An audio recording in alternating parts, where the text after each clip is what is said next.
People, Deluded, I'm back again. Thank you very much for tuning back in. Now, Spurs defeated Arsenal 2-1. 2-1, that didn't sound right.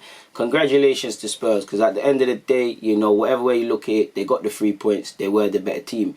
Arsenal fans, looking at where we went wrong and contributed to a negative performance, you know, we shot ourselves in the foot. We took the lead. We had an inability to really, from that point, mark a real sort of inferiority on that game. You know, in the second half we started to get complacent, we started to stop concentrating in defence, and we got burnt with that goal they scored for this to make it 2-1.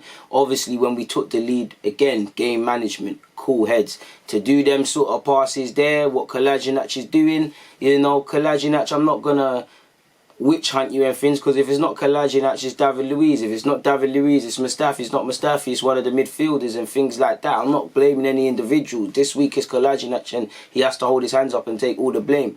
But this is the theme. A number of these individuals are simply just not good enough, and this is the dangerous thing with letting form gas people, because this is what I keep saying in my vids. What I mean by a year from now they're still going to do this, because they will go, these certain players today that have played poor today will go on there's not 10 games left, but play good for 10 games, but when it matters they won't. So it's the same themes: game management, dropping points from winning positions, etc, etc. With that being said, let's review the player ratings. I'm going to watch the game again. I know, play the small violins for man, it's going to be tough. But from what I saw first time round, I'm giving Martinez an 8. The only thing I think he did booky was early in the game he played one. I don't know why, but there was no power on that pass and it could have been intercepted and exploited, but it wasn't. I think he was good off his line. I think he made a good save. Like Ben Davies, I thought he scored. I'm pretty sure he got a little tip on it. If he didn't, fair play. But I think Martinez, when I'm looking at the performance, I couldn't have asked more from Martinez today. If I watch the goals again, I might say something different. If I watch the game again, I might say something different. But watching the game first time round, I'm going to give Martinez an 8. I don't think I could have asked anything more. David Luiz, I'll give a 6. Now, you know what? I felt Mustafi a 6. I felt bruv, Spurs have rattled me losing. Mustafi, I felt he was decent in the first half. He was winning in the air. You know, Mustafi's always going to carry them bad habits and there's always heart and mouth moments, but I feel he was doing his thing, like carrying on where he's left off in recent weeks under Arteta. Second half, he slipped into bad habits. You know, he started diving in with Harry Kane, doing all of that Bambi on ice stuff. You know, I was really not impressed, but I think Mustafi was alright today. I give him a 6, people. David Luiz, I give a 5. I don't think he ever got going, really and truly. Like, I don't blame him for the goal. Kolasinac is a back pass. Maybe he could have defended better, but there's been times that mistake has been made and David Luiz gets himself sent off, and in the grand scheme of things, it couldn't help us. Maybe there was things he could have done. He is caught flat-footed. I don't think he's expecting that pass, but for me, it's Kolasinac. We've literally just taken the lead. This is a game for cool heads, a game for focus, and we've not done neither. And he's put him under, and he's made a decision. There's nothing more Luiz could have done. Luiz is a serious culprit. 9 times out of 10 it is Luiz, but today I don't think Luiz was involved. Martinez couldn't do anything. Kolasinac, from that point, you know, as an individual, you know, you've got to forgive yourself for the mistake. You've made the mistake, now it's happened. You can't keep thinking about it. I don't really think Kolasinac got going past that. And you know what, I know why Tierney plays left back, that's his position and he offers us down the left, you know, but it's not even a thing where we've got Monreal anymore. I mean, Holding it is very, I know he's still coming back from injury, but it is got, if I was him, I'd be very concerned if a left back which has no defensive fibre in his bone and all the straps are going that way is seen as a better member of the back three than man or me. There's alarm bells in it. But Kolasinac, this is why for me Tierney should play there. I know Tierney's good going forward, but for me this is why it's Tierney, because Tierney can play there. Tierney's played there. He's switched on a bit more. He's more aware of his positioning. He thinks like a defender first. And again, that's why I get Arteta knows more about football than me, and I get it. I get why he plays there. But for me, the more defensive responsibility Kolasinac has to do, the worse he does. And he's been in good form in that role, to be fair to him. But it's this same thing we're gonna get. There's no good being good in all, going on a 5 or so run where you're decent, and then when it matters in a top 6 game where it's games like this that make and break the season, excluding this one, letting us down. If it's not him, it's somebody else. So I give him a 4, man. I think Kolasinac failed today, man. So if you misquote me so far, Martinez an 8, Mustafi a 6, Luiz a 5, Kolasinac a 4. Bellerin a 5. I mean, second, I feel Bellerin. Listen, you lot know me. I like Bellerin a lot, but I'm a harsh critic on Bellerin. I feel he did alright in the first half, man. I think our attacking front three, they were quite narrow, and our fullbacks did a lot to provide it. And I think he was better on the ball. Second half, again, I think, like everybody, he started going into his shadow and slipping into old habits and things.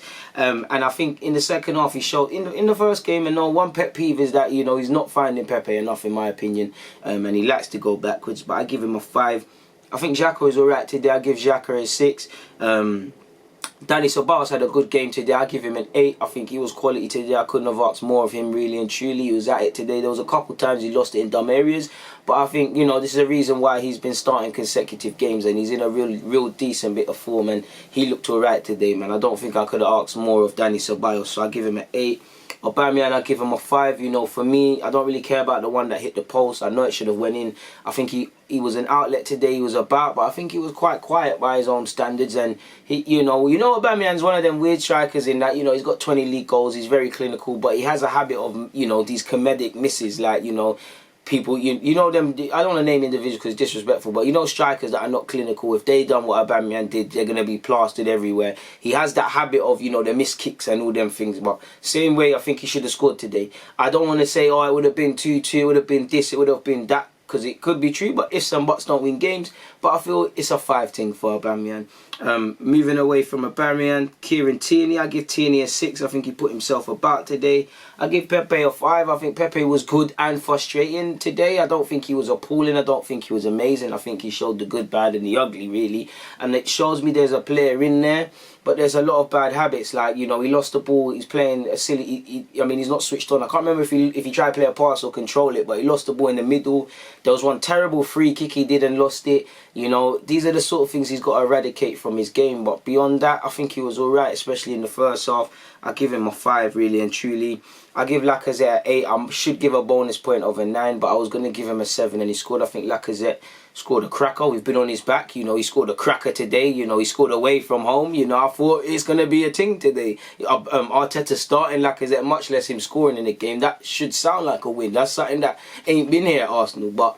You know, I don't think I could have asked more of Lacazette. When he got tired, he stopped pressing. That's one thing, like the whole team collectively, people. When we get tired, we need to learn to keep the high standards up. Or if you're not going to do that, be a bit smart. If you're a striker and you're tired, get back quickly. Do it quickly. You have more time to rest. Or if you're a fullback, obviously you need to get forward, but be a bit smart with it. Midfield, be a bit smart with it. Centre halves, drop a couple yards, you know. Centre half, do less silly things with the ball.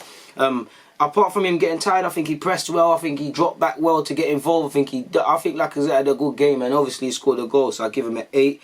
I give Saka a 6 for being on. I think he showed a willingness to put himself about, try and make things happen. But other than that, he didn't really make anything happen. He didn't have enough time, and he didn't really influence the game in any way. In terms of the subs, I'm pretty sure after that point you saw Reece Nelson, Joe Willock, and obviously there's not Eddie Nketiah. I was about to say Eddie Nketiah, but I don't think any of them were on long enough to really get ratings. I'll give them 5s. They didn't really affect anything. They didn't really cause any goal being conceded.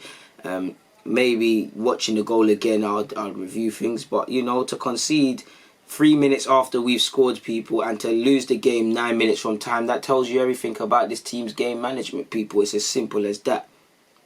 So, yeah, man. Obviously, I'm trying to just look at the lineup, people.